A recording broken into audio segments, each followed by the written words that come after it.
रोजगार और सामाजिक न्याय के मुद्दों को लेकर निकाली गई पदयात्रा सोमवार को प्रतापगढ़ पहुंची। यात्रा का नेतृत्व कर रहे राज्यसभा सांसद संजय सिंह का नगर के अजीत नगर में जोरदार स्वागत किया गया। दावत रेस्टोरेंट के प्रोपराइटर रब्बानी खान की अगुवाई में बड़ी संख्या में मौजूद लोगों ने स्वागत किया। मूसा खान, मदनी खान, अब्दुल रब मदनी, अब्दुल मतीन पप्पू,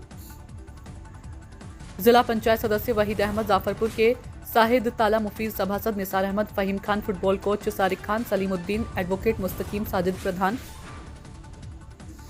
उमैर खान सहित अन्य कार्यकर्ताओं ने सांसद को फूलमालाओं से स्वागत किया। सांसद संजय सिंह कुछ समय के लिए रब्बानी खान के अजीत नगर स्थित आवास पर रुके और जलपान किया।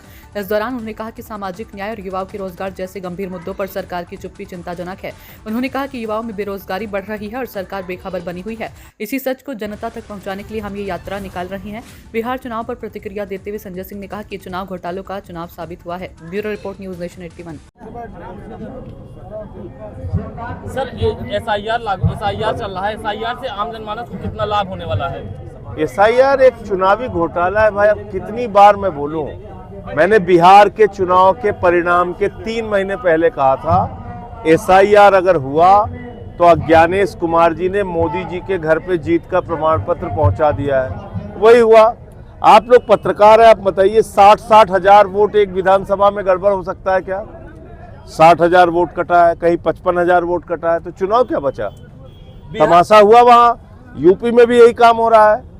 यूपी में आप जाके चेक कर लीजिए, जिस यादव के घर में 12 वोट है वहां 4 फार्म पहुंच रहा है, जिस मुसलमान के घर में 10 वोट है वहां 2 फार्म पहुंच रहा है। ये पदयात्रा किस तरह की है? इससे आम जनमानस को क्या फायदा होने वाला है? बेरोजगारी का सवाल बहुत बड़ा है यूपी में, और जब हम बेरोजगारी की बात कर रहे हैं तो युवा बेरोजगार, किसान बेरोजगार, बुनकर बेरोजगार, महिलाएं बेरोजगार, रेहड़ी वाला बेरोजगार, तो बेरोजगारी एक बहुत बड़ा सवाल है।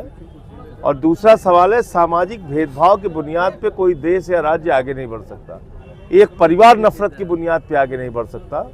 गांधी जी ने कहा था एक आंख के बदले दूसरी आंख फोड़ने की होड़ में लग जाओगे तो पूरी दुनिया अंधी हो जाएगी। तो आज वही नफरत का व्यापार मोदी योगी की सरकार डबल इंजन की चला रही है। यहाँ पे उससे कोई लाभ होने वाला। आप लोकतंत्र को किस पायदान पर देख रहे हैं? लोकतंत्र कितना सफल चल रहा है? लोकतंत्र की लूट हो रही है ना। लोकतंत्र लूट तंत्र में बदल गया है। पूरा चुनाव का ही मतलब हमरे सब सुनत रहे साइकिल चोर होते, लॉकेट चोर होते, घड़ी चोर होते, बाइक चोर होते। यहाँ तो वोट चोर पैदा हो गया है, तब कौन चुनाव बचा है? कहीं ना कहीं लोकतंत्र खतरे में है। खतरे में नहीं है, खत्म है।